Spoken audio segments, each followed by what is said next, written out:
Welcome to the Observeday podcast, the show where we celebrate the days that matter. From holidays to meaningful observances, we bring you inspiring conversations, stories, and ideas to make each day count. Whether it's raising awareness, learning something new, or simply sparking joy, this is your space to explore the calendar in a whole new way. I'm your host, Wisdom Okonkwo, and I'm excited to share today's observance with you.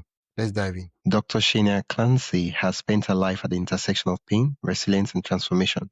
As a forensic nurse, mental health advocate, and leadership strategist, she sat with stories most people never hear and lived through seasons that reshaped our own sense of identity and purpose. Pain Awareness Month isn't abstract for Shania. It's personal, professional, and deeply human. Our work centers on helping people move from survival mode into clarity, confidence, and leadership without bypassing the realities of trauma, chronic stress, or emotional pain. Today's conversation explores what pain teaches us, how it changes the way we lead and relate, and why acknowledging pain rather than avoiding it can become a powerful turning point. Welcome to the podcast, Shania. Thanks so much for having me, Wisdom. I'm excited to be here and When you looking think forward to our about conversation. pain, what's the first personal experience or moment that comes to mind that shaped how you understand pain today? Pain? Pain's Also, a funny thing.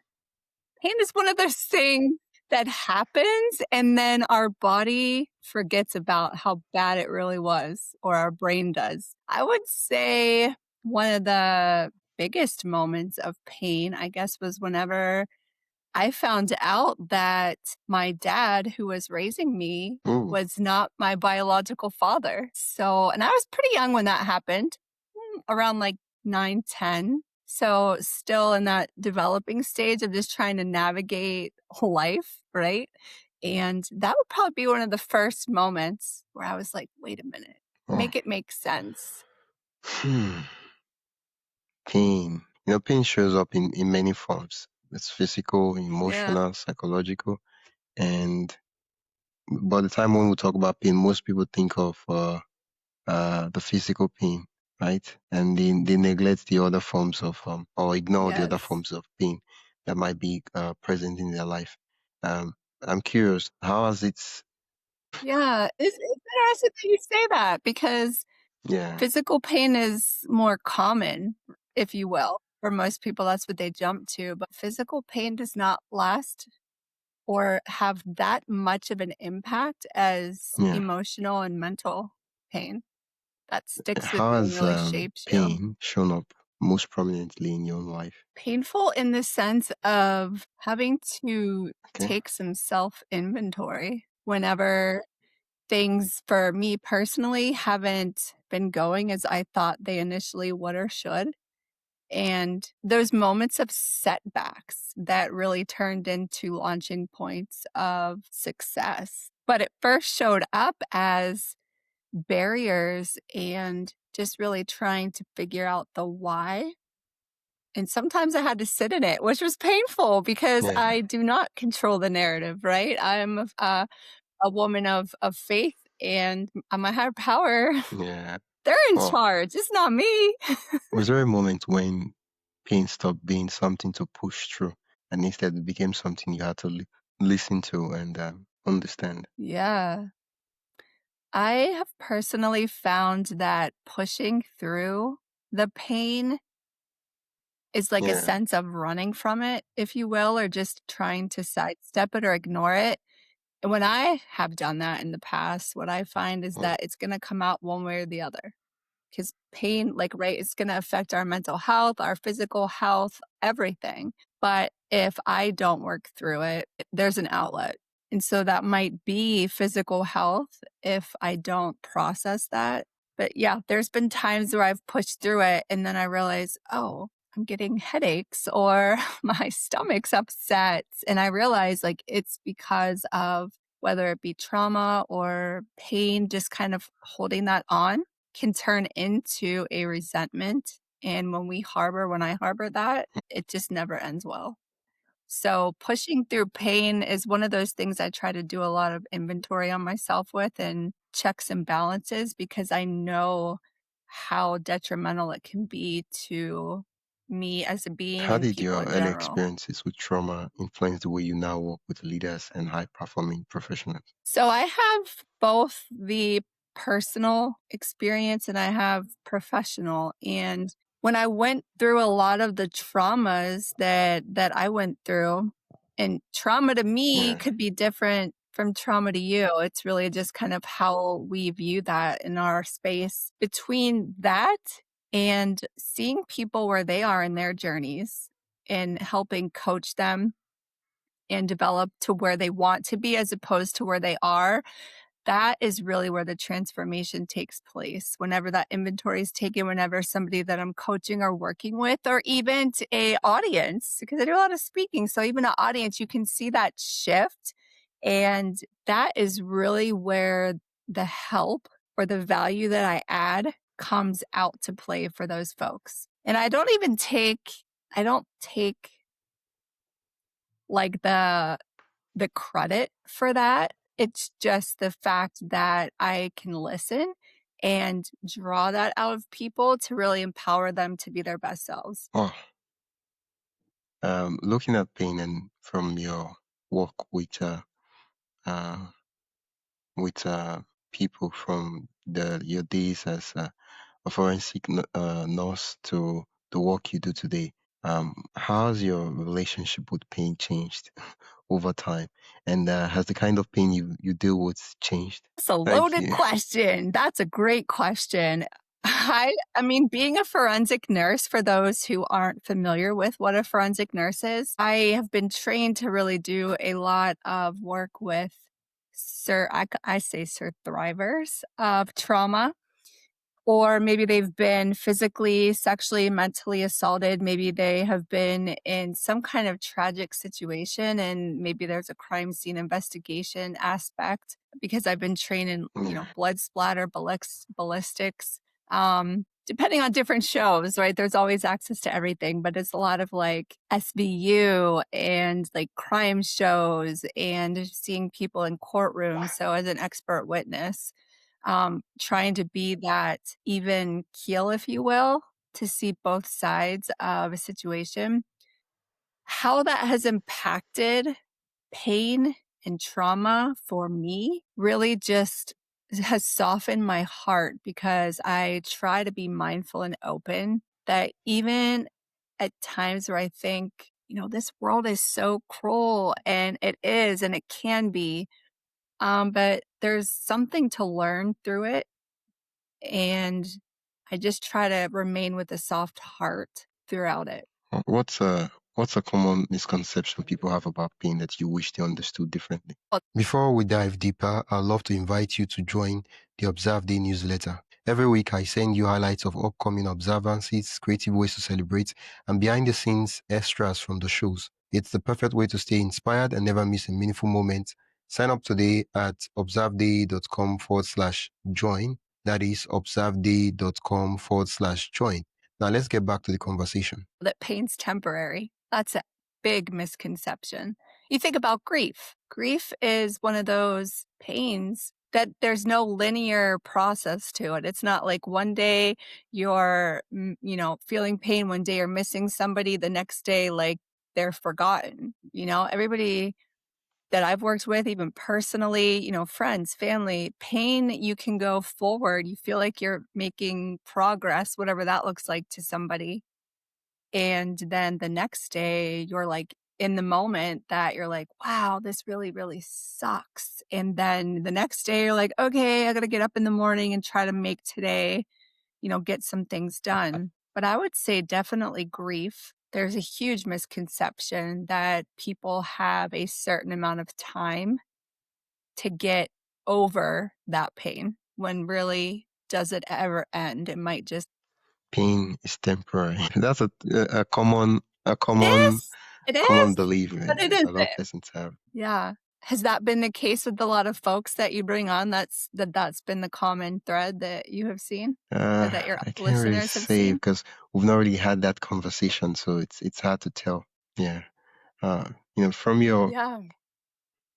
yeah, Yeah, it's definitely not temporary. It might just yeah. look From different, your but it's there.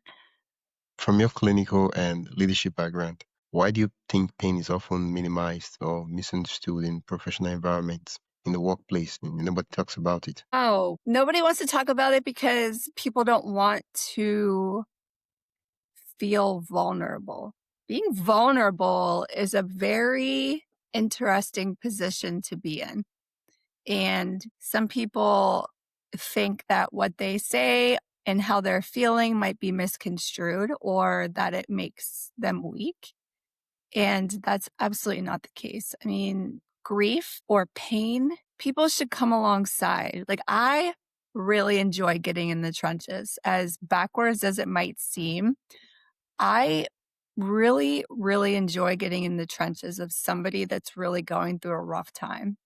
I really stand by the belief, I guess, and I don't know, if your listeners or, audience members might resonate with this, but when somebody's going through a really rough patch, or when I've gone through a rough patch and somebody shows up with, soup or a meal, and maybe it's different culturally because I've not really done a huge analysis of it. So it'd just be interesting to Yeah. kind of have this conversation globally, because, everybody has different ways of things, but it's a kind gesture, very kind. But what does somebody really need when they're almost in that paralyzed state of grief or pain or loss? You just need somebody to sit sometimes. You don't even have to say anything, just sit with them in that moment. Get them a cup of, water or tea and just be present. It's that connection that people I often find really are wanting in that moment to not feel alone. How does unacknowledged pain, especially emotional or moral injury, show up in leadership, burnout, or team dynamics? So moral injury I feel like it's turning into a newer topic. It's like the difference between what somebody would typically do morally or ethically, and then maybe you're put into that position or that vulnerable, whether it's position or just seeing something that doesn't align with that moral compass. I feel like it shows up more for those that are maybe slightly below executive leaders because they're almost put in like this sandwich. You have the people that are at the very, very top, and then you have the people that are at, I don't want to say the bottom, but maybe like just becoming into management. And those people in the middle are really being compressed. And so moral injury is kind of more at risk for those in the middle of trying to juggle and meet expectations, yet hold a team together or a family together. So that would be when I say that really shows up a lot. But when it comes to motivational interviewing, I believe that was the first Uh, part of it. Is I that what said you had that. I asked? said Yeah. more So moral injury and then emotional injury. Yeah. more. Emotional injury. So that's really where the emotional aspect carries over into the body, like I had kind of mentioned before, because if there's no outlet or nobody's talking about it, it'll come out one way or the other. So when that compass, I like to say, moral compass, it's different for everybody. We can think that everybody has the same moral code, moral ethics that we do, but that's not always the case, and somebody might be doing something that they Yeah. think is morally okay, right? And so for me, maybe I don't agree with that, and that's when that moral injury could occur, that I maybe am Yeah. not comfortable standing up to say something, and I kind of harbor that, psychoanalyze it, and then I have Oh. to figure out how to pivot and move forward. That's what I'm finding with a lot of executives because they still have to get to their destination. If they're wanting to be like a CEO or VP, it's kind of that juggling of how much do I Oh. align with this and how much What do I does a not? trauma-informed approach really look like beyond buzzwords, especially in workplaces and institutions? Yeah. So trauma informed approaches, they are the foundation of how we interact. So there could be something traumatic going on in my life or that has. Let's say I've been physically assaulted. Okay. And I am now on edge. Like my head's like on a swivel. I'm trying to Yeah. make sure that I'm safe at all times, that my kids are safe.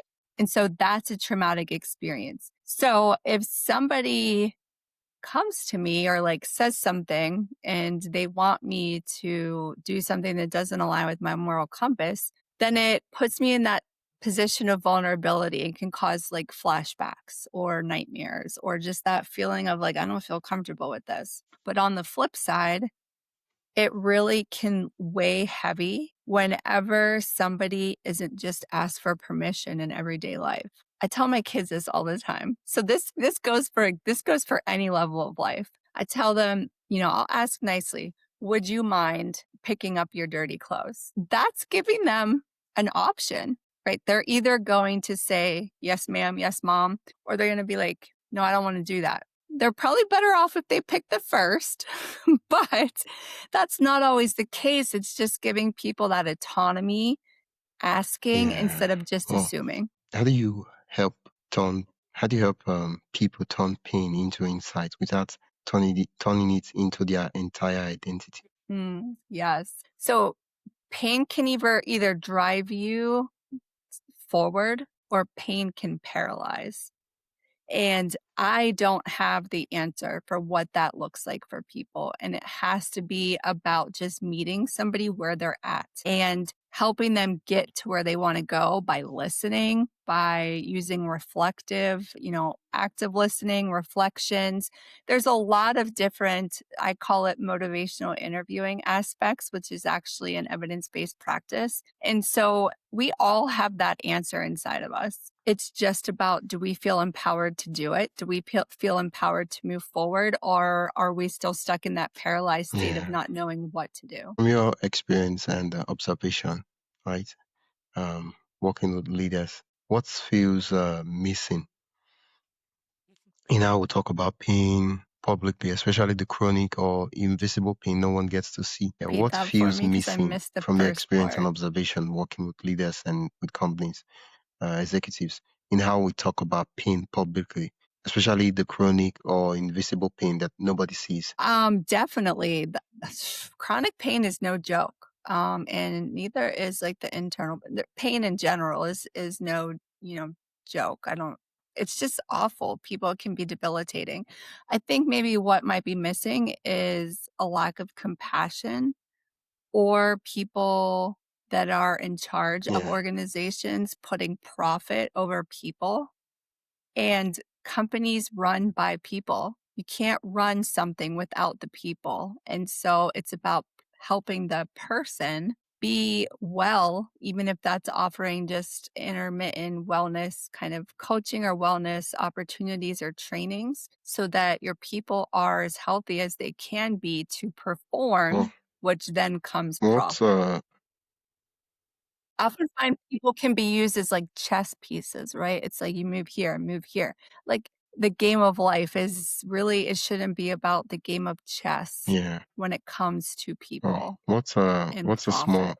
what small shifts could leaders or organizations make right now to better support people living with pain? Hire somebody, invest in somebody that can come in and do trainings, teach on what is trauma-informed care or approaches. Not a lot of people know that, and so knowing what that looks like and how they can support and serve their clients, that is one of my favorite things to do because it's not only educational, Oh, but it's also beneficial. And that does help overhead, right? People often don't want to talk numbers, or if you're with business people, they want to talk numbers all day, but there has to be that middle road where I had mentioned profit and people. What's that balance look like? And obviously, a lot of people will say work life balance. I don't really like that phrase. It's just what's the balance look like? They go very oh. much hand in hand and And affect as each other. pain awareness month comes and goes, what's one question you hope listeners continue asking themselves about pain, both their own and others? I say challenge yourself to sit in the pain. The power of the pause is so beneficial. Pain is uncomfortable, but it is worth sitting in long enough to learn about it. Because if we can't learn about it, how are we going to understand it Oh, to do thank you so better and much. be better?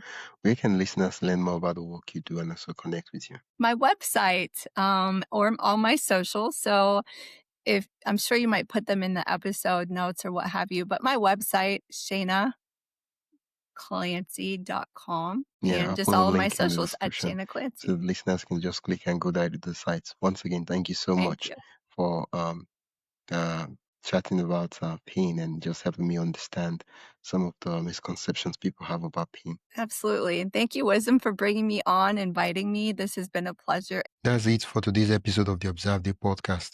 Thank you for spending your time with us as we explore today's observance. If you enjoyed this episode, be sure to subscribe wherever you listen to podcasts and share it with a friend who'd love to celebrate life's special days too.